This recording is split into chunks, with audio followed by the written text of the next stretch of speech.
Hello friends, welcome জানাচ্ছি আমার YouTube চ্যানেলে সবাইকে। চলে এসেছি আপনাদের জন্য আরও একটা নতুন ভিডিও নিয়ে।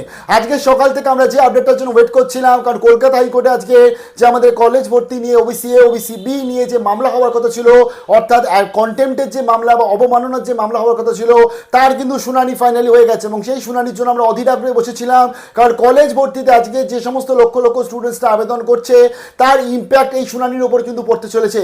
কারণ আজকে বুঝতে হবে যে কলেজ ভর্তি WBCAP যে 460টি মতন কলেজে ওপেন করা হয়েছে, সেখানে সিট ডিস্ট্রিবিউশন রাখা হয়েছে, সেখানে ওবিসি এ ওবিসি বি রাখা হয়েছে, কিন্তু 140টা যে লিস্ট রয়েছে সেটাকে যেহেতু আজকে স্টে করে দিয়েছে কলকাতা হাইকোর্ট, তাই এটা খুব জরুরি মামলা ছিল। ফাইনালি হিয়ারিং হয়ে গেছে। শেয়ার করছি আপডেটটা, যা নতুন এসে তাদের রিকোয়েস্ট করলাম প্লিজ সাবস্ক্রাইব করবেন, সঙ্গে থাকবেন সমস্ত আপডেটগুলো পাওয়ার জন্য। জানিয়ে দিয়ে আজকের কলকাতা হাইকোর্টে আজকের যে অ্যাপ্লিকেশনটার জন্য কিন্তু আবার আজকে রিকোয়েস্ট করা হয়েছে, অর্থাৎ গতকাল যেমন রিকোয়েস্ট করা হয়েছিল এবং বিচারপতি আজকে তপব্রত চক্রবর্তী তিনি গতকাল জানিয়ে দিয়েছিলেন যে আমরা আজকের শুনবো, আজকে নিয়ে আসো তোমাদের অ্যাপ্লিকেশন যেটা রয়েছে। এবং অ্যাপ্লিকেশন কিন্তু প্রথমেই তারা নিয়ে এসেছিল পিটিশনার পূরবী দাসের রেসপেক্টে যে অ্যাডভোকেট যারা ছিলেন তারা দুজনেই অ্যাপিয়ার করেছিলেন, এবং তারা কিন্তু আজকে এই অ্যাপ্লিকেশনটা মহামান্য আদালতের কাছে রিকোয়েস্ট জানিয়েছিল। এবং আজকেরও ডিভিশনাল বেঞ্চ বসছে জাস্টিস তপব্রত চক্রবর্তীর অধীনস্থ, এবং জাস্টিস তপব্রত চক্রবর্তী এবং জাস্টিস রাজশেখর মান্তার ডিভিশনাল বেঞ্চ যেহেতু আজকের এই রায়টা দিয়েছিল এবং স্টে করেছিল, তার জন্য কিন্তু জাস্টিস তপব্রত চক্রবর্তীর কাছে তারা এজলাসে এসে তারা একটি রিকোয়েস্ট জানায়। প্রথমত জাস্টিসের তরফ থেকে অর্থাৎ বিচারপতির তরফ থেকে একটা কোশ্চেন আসে যে আজকে কারা এই যে ভর্তির জন্য যে নোটিফিকেশনটা, এই ভর্তি নোটিফিকেশন কারা প্রকাশ করেছে। তো সেই ক্ষেত্রে স্টেটের তরফ থেকে প্রকাশ করেছে না স্টাফ সিলেকশন থেকে করেছে। তো তার পরবর্তী আজকে যিনি অ্যাডভোকেট ছিলেন পিটিশনার, তিনি জানিয়েছেন যে হায়ার এডুকেশন ডিপার্টমেন্ট বা উচ্চশিক্ষা দপ্তর তারা কিন্তু আজকে এই যে নোটিশটা প্রকাশ করেছে, এবং আপনার যেদিনকে জাজমেন্ট দেওয়া হয়েছে তার ঠিক পরের দিনকেই তারা কিন্তু কলেজ ভর্তি শুরু করে দিয়েছে। এক দিনে প্রায় 70-72 হাজার করে স্টুডেন্টসরা আবেদন করছে, এবং 1 জুলাই অবধি আবেদন, তার পরবর্তী মেরিট লিস্ট চলে আসবে, তাই আপনার হস্তক্ষেপ প্রয়োজন বলে তারা কিন্তু আবেদন জানিয়েছিল। জানিয়ে দিয়ে এখনকার সব থেকে বড় বিগ ব্রেকিং আপডেট হচ্ছে এই যে আবেদনটা ফাইনালি অ্যাকসেপ্ট হবে কি হবে না এটা নিয়েই প্রশ্ন ছিল।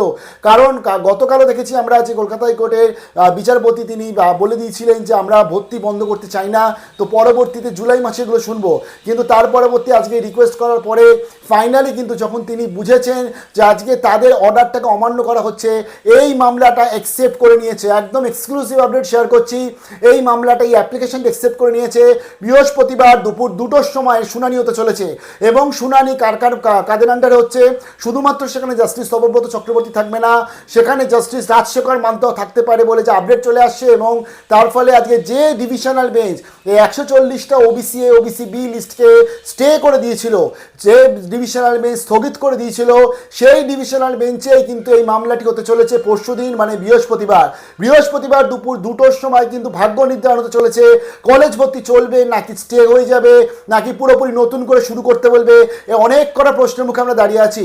অবভিয়াসলি এখানে পিটিশনার যারা রয়েছে তাদের বক্তব্য থাকবে, রাজ্য সরকারের তরফ থেকে বা উচ্চশিক্ষা দপ্তরের তরফ থেকে বক্তব্য থাকবে, তারপরে একটা ডিসিশন আসবে।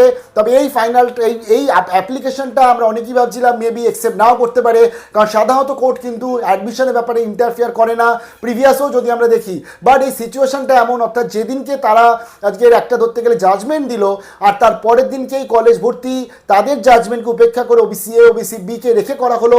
এই প্রসেসটার জন্যই কিন্তু এই মামলাটা অ্যাকসেপ্ট করেছে, এবং বৃহস্পতিবারে ফাইনালি কিন্তু জাজমেন্ট হবে, এবং ফাইনালি আমাদের কাছে চলে আসবে যে এই ডিভিশনাল বেঞ্চ তারা কি চাইছেন, এবং আলটিমেটলি আমাদের কাছে একটা অর্ডারও চলে আসবে। জানিয়ে দিই WBCAPরও কিন্তু এখানে খুব একটা কিছু করার নেই, কারণ ব্যাপারটা বুঝতে হবে আজকে যেদিনকে এই জাজমেন্টটা এলো তার দুদিন আগে WBCAP বলে দিল যে আমরা কিন্তু ধরতে গেলে বুধবার থেকে আমরা এটা ওপেন করে দিচ্ছি, এবং তার পরবর্তী এবং যেদিনকে জাজমেন্ট এলো সেদিনকে আমাদের শিক্ষামন্ত্রী ব্রাত্য বসু তিনি কিন্তু এটা উদ্বোধন করে দিয়েছিলেন। এখানে একটা ব্যাপার আছে, কেন বলছি WBCAPরও এখানে হাত পা বাঁধা, কারণ আজকে 460টা কলেজের আপনার ওবিসি এ ওবিসি বি কে সরিয়ে 7% এক্সপেক্টে শুধু ওবিসিকে রাখা, ইটস নট এ জোক। এই আপডেটটা করতে, এই ডিভাইডেশনটা করতে, শ্রেণী এই যে ভাগটা করতে, অর্থাৎ এই যে আপনার যে সিট ওয়াইজ যে সিট ম্যাট্রিক্স ভাগ করতে, এটা দুদিন বা একদিনে 24 ঘন্টায় সম্ভব না। এটার জন্য আপনার প্রচুর টাইম লাগে, অনেকটা টাইম ইনভেস্ট করতে হয়। তো তার জন্য WBCAPও যে আগের দিনকে যে জাজমেন্টের এক্সপেক্টে তারা যে এই যে নোটিশটা বার করে তারা যে ধরতে গেলে অ্যাডমিশনটা শুরু করে দিয়েছিল, এটার একমাত্র কারণ ছিল এটাই যে এই টোটাল জিনিসটা আপডেট করতে অনেক সময় লাগবে। আশা করি এই বক্তব্যগুলো WBCAP বা উচ্চশিক্ষা দপ্তরের তরফ থেকে নিশ্চয়ই রাখা হবে। তাই বৃহস্পতিবার আমরা দেখবো ফাইনালি কি আপডেট আসে। স্টেট ইউনিট আর্চিটেক এই কেসটা খুব ইম্পর্টেন্ট, কারণ এই কেসটার সাথে জড়িয়ে রয়েছে প্রায় 2.5 লাখ মতন পড়ুয়া। যা আপডেট চলে আসছে আমাদের কাছে, 2.5 থেকে 3 লক্ষ স্টুডেন্টস অলরেডি আবেদন করে দিয়েছে WBCAP-র জন্য। তাই সমস্ত স্টুডেন্টসদের আশা করছি যে ডিভিশনাল বেঞ্চ তারা নিশ্চয়ই কোনো না কোনো পদ বাদলে দেবে, যাতে অন্তত এই প্রসিডিওরটা আর না ডিলে হয়। কি আপডেট আছে নিশ্চয়ই শেয়ার করবো। স্টেট ইউনিট আর্চিটেক একদম এক্সক্লুসিভ আপডেট, তাই প্রচুর লাইক চাই।